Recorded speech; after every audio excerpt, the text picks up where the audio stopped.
ஆண்டவரும் இரட்சகருமாக இயேசு கிறிஸ்துவின் இனிய நாமத்தில் உங்களை யாவருக்கும் அன்பின் வாழ்த்துக்களை தெரிவித்துக் கொள்கிறேன். அருமையான தேவப்பிள்ளைகளே, புதிய நாள், புதிய நம்பிக்கை தின தியானத்தின் மூலமாய் இந்த நாளில் கூட உங்களை சந்திப்பதில் நான் மிகுந்த மகிழ்ச்சி அடைகிறேன். அல்லேலூயா.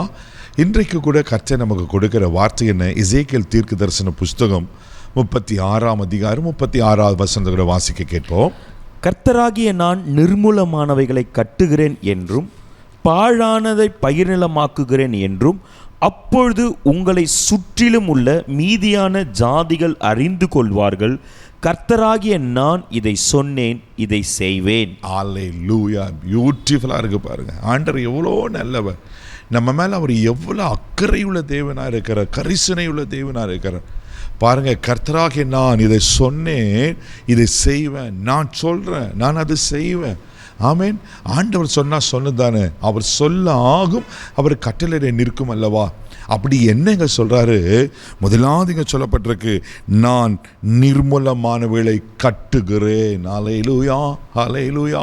தேவப்பிள்ளையில நிர்மூலமானவைகளை அவர் கட்டுகிறாரா? இது பொது மொழிபெயர்ப்பில் எப்படி இருக்குன்னா, உங்களுக்காக நான் அதை வாசிக்கிறேன். நான் அழிந்திருக்கிறதை கட்டுவேன். ஏதோ உங்கள் வாழ்க்கையில் அழிந்து போயிடுச்சு, ஏதோ உங்கள் வாழ்க்கையில் நிர்மூலம் அப்படின்னா ஒன்றுமே இல்லாது போயிடுச்சு. தேவ பிள்ளையில் எது இடிக்கப்பட்டு போயிடுச்சு. நான் எப்படியெல்லாம் யோசித்தேன் பிரதர், எப்படியெல்லாம் நான் பிளான் பண்ணேன், நான் என் வாழ்க்கை எப்படி அமையணும், பல காரியங்களை, என் பிள்ளைங்களுடைய காரியங்கள், எதிர்காலத்தை குறித்து எல்லாமே ஒன்றுமே இல்லாயிடுச்சு, நிர்மூலமாயிடுச்சு. அப்படி யோசிக்கிறீங்களா? ஆண்டவர் சொல்கிறாரு, நான் சொன்னால் நான் செய்வேன்னு சொல்லிட்டு நிர்மூலமானவைகளை நான் கட்டுவேன். ஏதோ உங்கள் வாழ்க்கையில் நிர்மூலமாயிடுச்சு. ஒருவேளை தேவ சித்தம், உங்களை குறித்த தேவ சித்தம் நிர்மூலமாயிடுச்சு, அழிஞ்சு போயிடுச்சு, அவ்வளோதான், எல்லாம் இடிஞ்சு போயிடுச்சுன்னு நினைக்கிறீங்களா? ஒரு குட் நியூஸ். இன்றைக்கு ஆண்டவர் என்ன சொல்கிறேன்னா, நான் அதை திரும்ப கட்டுவேன். அல்லேலூயா. கர்த்தர் கட்டுவேன்னு சொல்லிட்டார்னா கட்டாமல் விட மாட்டார். டெஃபினட்டாக அவர் கட்டி முடிக்க உண்மையில் தேவனாக இருக்கிறார். அல்லேலூயா. பாருங்கள், அது மாத்திரம் இல்லாமல் பாழானதை பயிர் நிலமாக்குகிறேன் என்றும், பாழானது பாமேன் வன தேவ பிள்ளையில் பாழா போயிடுச்சு சொல்ல பாருங்க. அப்படின்னா வாழ்க்கையே கெட்டு போயிடுச்சு. ஆமேன். அது நல்லாவே இல்லை, பாழா போனது. அப்படின்னா பட்டு போயிட்டு வனாந்திரம் போல் ஆயிற்று. அந்த பாழானதை கர்த்தர் என்ன செய்கிறாரா? பயிர் நிலமாக்குறாரா. இப்போ பாழானதில் போயிட்டு பயன்படுத்த முடியுமா? பயன்படுத்த முடியாது. பாழானது அவ்வளோதான், அதில் பயிர் வச்சாலும் முளையாது. ஆமேன். அது இப்போ இனி அதுக்கு சூட்டபிள் கிடையாது, அது ஏற்றவை கிடையாது. ஏன்னா அது கெட்டு போயிடுச்சுன்னு அர்த்தம். நான் ஆண்டவர் என்ன சொல்கிறாருன்னா, பாழாதானே போயிடுச்சு, கெட்டு தானே போயிடுச்சு, அது பயன்படுத்த முடியாதானே போயிடுச்சு, அது ஒன்றுமே இல்லாதானே போயிடுச்சு. ஆனால் நான் அதை பயிர் நிலமாக்குவேன், விளைச்சல் ஒன்றில் நிலமாக்குவேன். அல்லேலூயா. எவ்வளோ நல்லா ஆண்டவர் பாருங்க.